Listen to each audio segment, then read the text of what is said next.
Bonjour à tous, aujourd'hui je vais vous parler de harcèlement moral, car nul n'est censé ignorer la loi.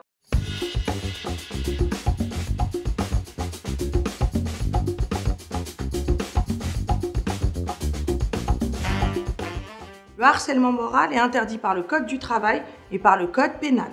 Il se définit comme des faits répétés ayant pour objet ou pour effet de dégrader les conditions de travail du salarié, susceptibles de porter atteinte à ses droits et à sa dignité, d'altérer sa santé physique ou mentale ou de compromettre son avenir professionnel, peu importe la durée pendant laquelle se déroulent ces agissements. Les actes de harcèlement moral peuvent être constitués par des brimades, des humiliations, une surveillance excessive ou encore une mise à l'écart et le non-respect des droits du salarié. Ça peut être également des propos racistes. Il peut s'agir du harcèlement d'un supérieur hiérarchique envers son subordonné ou l'inverse, du subordonné envers son patron. Le harcèlement moral peut être retenu par exemple contre un prestataire travaillant au sein de l'entreprise cliente, type SS2I. Le salarié s'estimant victime d'un harcèlement doit présenter des éléments de fait laissant supposer l'existence d'un harcèlement en droit du travail.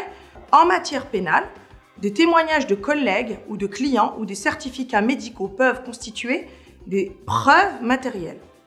Enfin, sachez que l'employeur a une obligation de sécurité envers ses salariés pour prévenir le harcèlement moral et sexuel.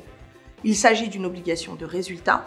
Autrement dit, il doit obligatoirement atteindre le résultat déterminé.